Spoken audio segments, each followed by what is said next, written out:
We're turning back to rugby now. It is time for the Tide 5 with Neil Treacy. Good morning, Neil.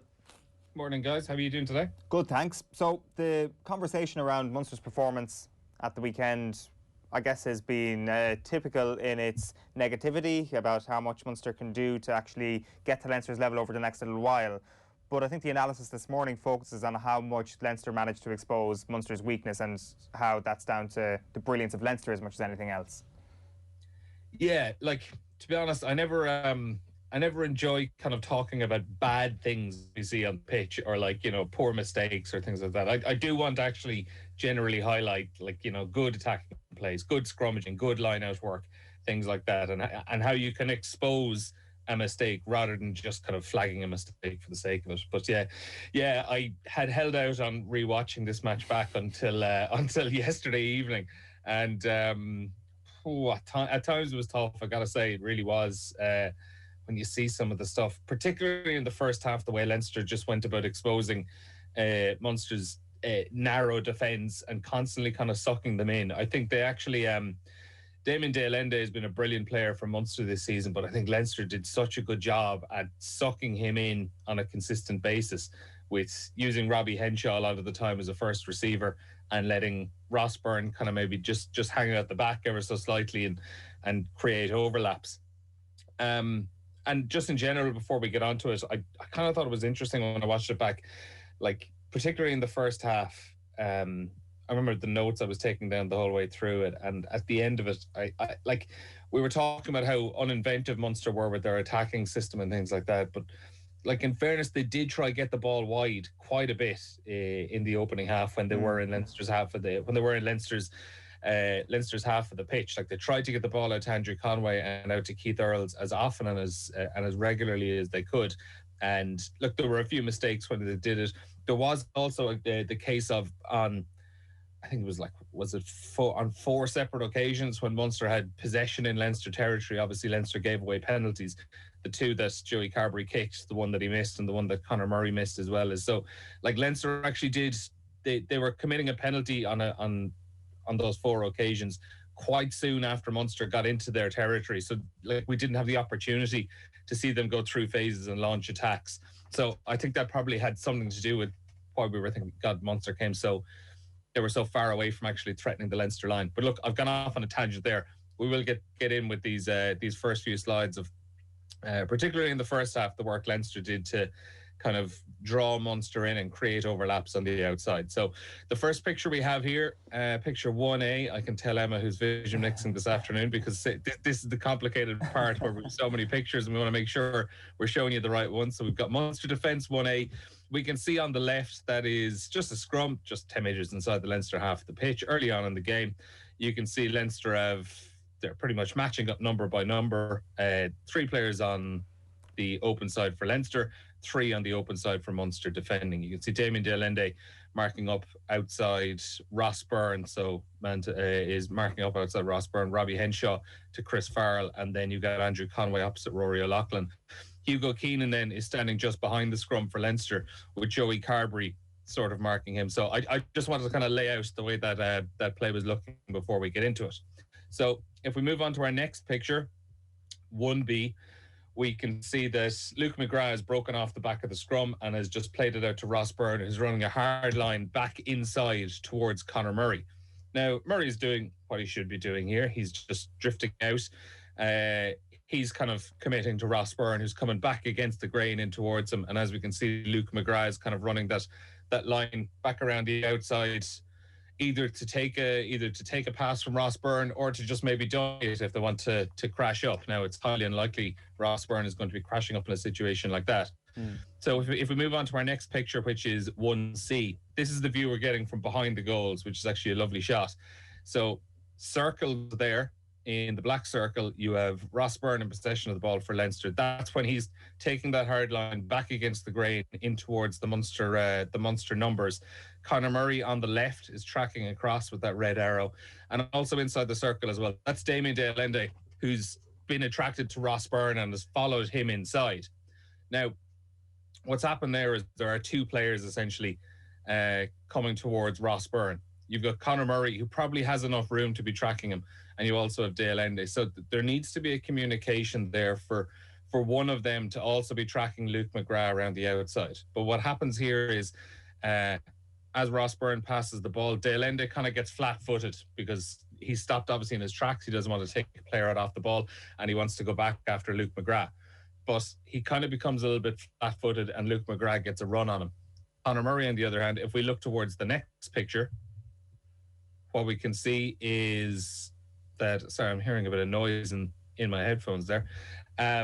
What we can see there is in the circle, Ross Byrne has actually he's been really clever here. He's kind of just ran in the direction of Conor Murray and just allowed Murray to kind of take the contact. Yeah. Murray is bitten down. Like, it's not obstruction, I don't think, by any stretch of the imagination, because they're so far away from possession anyway. Murray isn't in line to make a tackle on anyone else. And also, it's Murray who kind of initiates that bit of contact on Byrne rather than the other way around.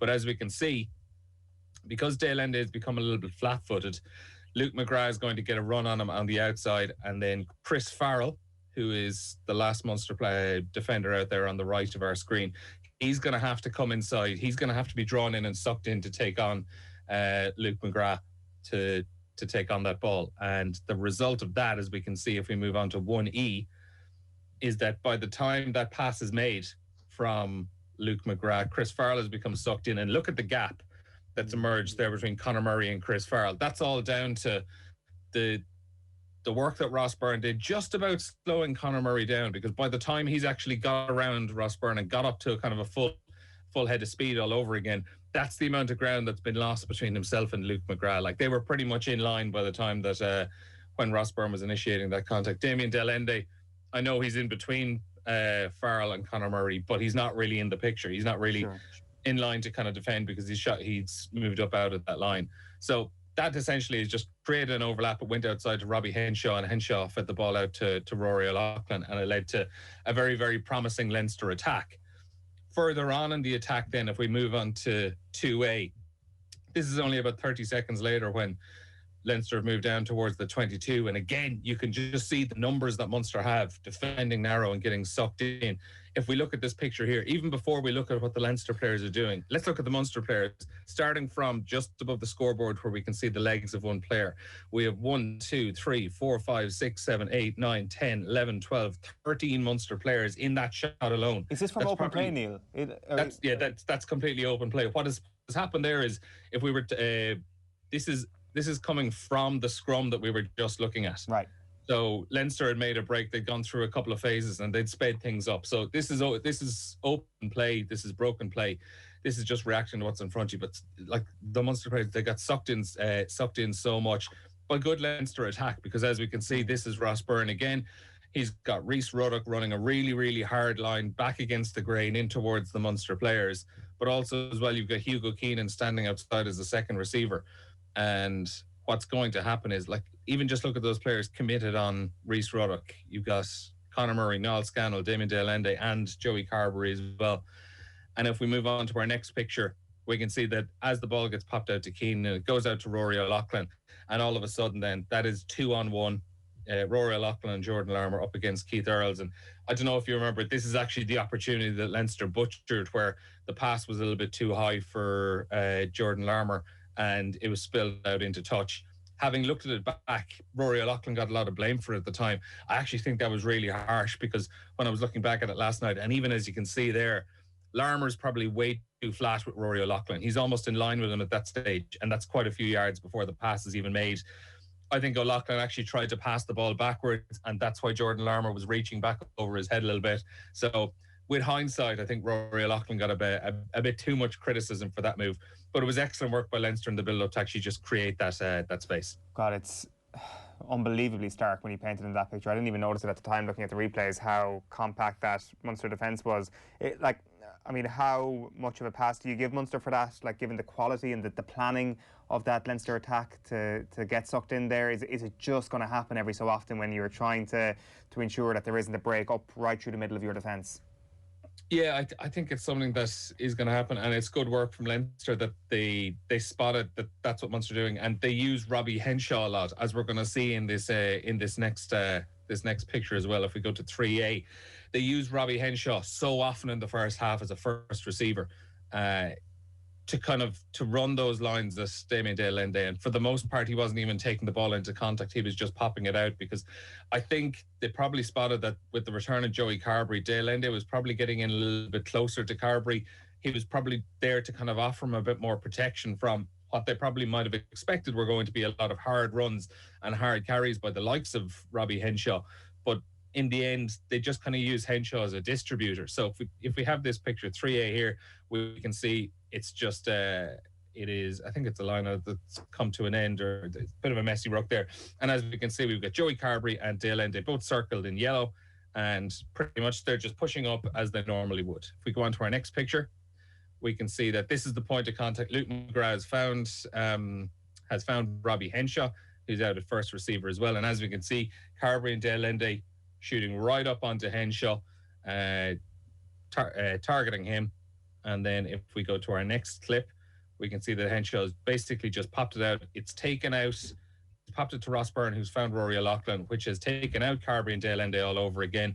And all of a sudden, if you look at the Leinster numbers, you've got Rory O'Loughlin, Hugo Keenan, Jordan Larmour. That's 3-on-2, and it leads to a break as Leinster get up beyond the halfway line. So, that was more or less the same sort of tactic on 3 separate occasions. This is only in the opening 20 minutes. There were probably another 2 or 3 examples of it throughout the first half as well that I kind of left off just because we were going to be up against it time-wise. But it was really strong Leinster attack. They just knew what Munster were going to do, and they just kept going at it. And to be honest, in the second half, they didn't even use it too much, because at that point they had sowed the seed and they were able to take the ball into contact a little bit more and just manage the lead. In ways, Neil, you can see why Munster would defend in that sort of way, because they have power through the middle. You want, I presume, de Allende and Chris Farrell kind of running off the line and bringing the line speed to the opponent.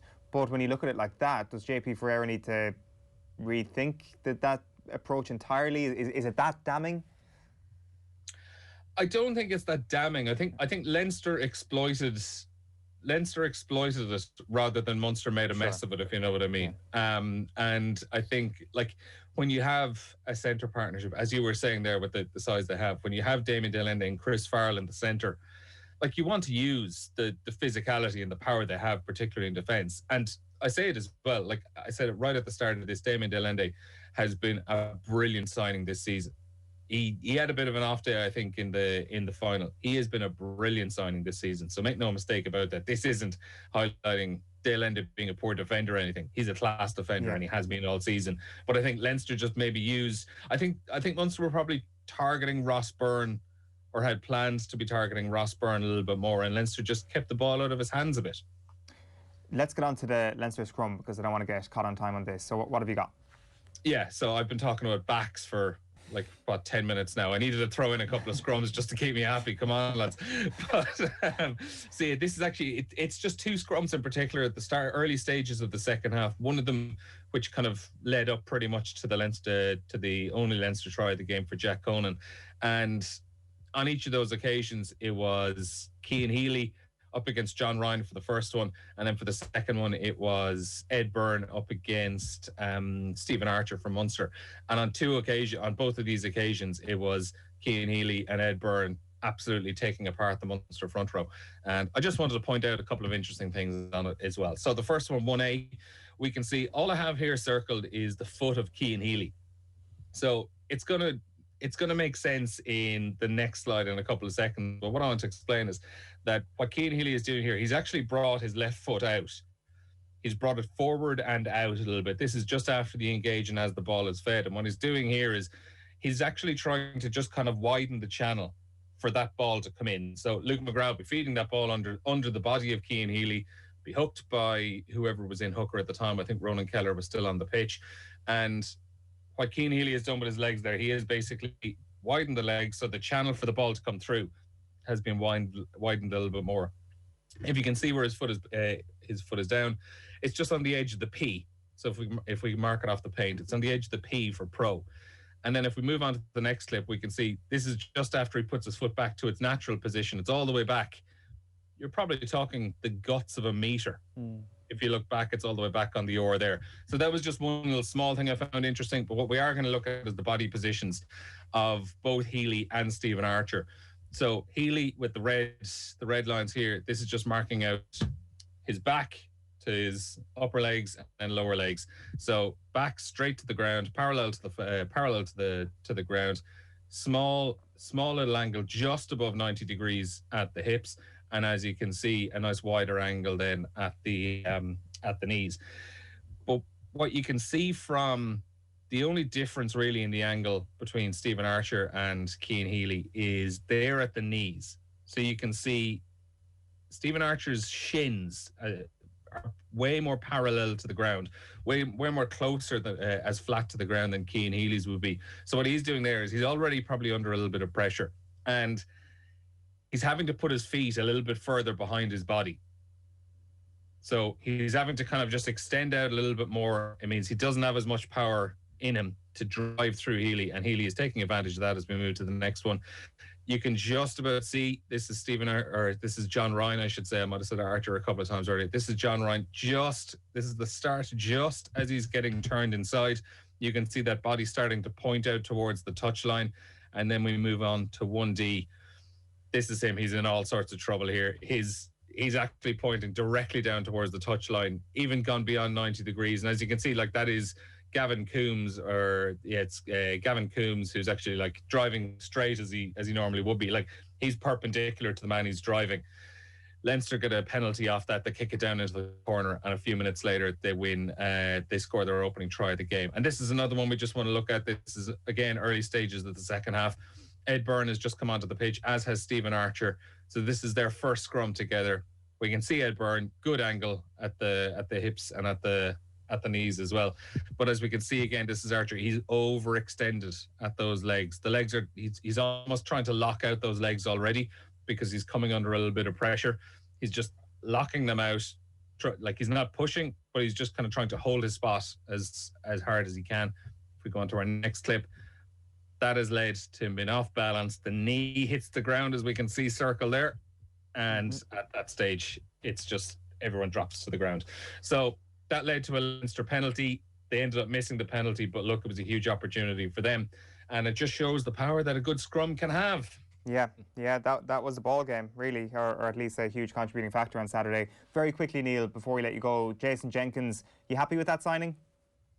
I don't know how I feel about it, to be honest. I'm probably warming to it a little bit more. I know a lot of Munster supporters I was speaking to yesterday, just I think this year in particular, when you saw so many younger Munster players coming through this, you were thinking the likes of Thomas Ahern, God, you'd love to be seeing him on a regular basis next season. And even though he's getting a senior contract, you know, Jason Jenkins, it does appear though that Jenkins is going to be brought in more so to play in the back row rather than the second row, even though he would have played most of his rugby prior to this in the second row, because I think Munster said yesterday that as soon as they heard CJ Stander was retiring, they're losing Billy Holland as well, who is also a back row option. They wanted to get an extra body in. I think maybe some people might have just been hoping to see a little bit more. I think also as well, it was reported yesterday, Peter Steph-Dutoit, Munster had gone in for him and had secured some private funding to secure the signing, but that the IRFU weren't going to sanction it because of it was just too much money to be spending on a player in the current climate. I think even though the money was privately sourced, that was probably a smart move by the IRFU, because I think to be splashing out on a big name player probably isn't the right thing to be doing. It's just not a good look at this moment in time, even though the money would have been coming privately. But look, I do still think we're going to see so much of Thomas Ahern next season. We're going to see so much of the likes of John Hodnett, Alex Kendall, and all those young back rows and second rows. It's a squad game these days in rugby, you know. Yeah, Ahern is an absolute beast. But 3 out of 5 this week, Neil. Not bad. The other I'm blaming ye this week. We started late this week, so I'm putting all the blame on ye. We did start late, so apologies, Neil. But that was this week's Tight 5/Tight 3.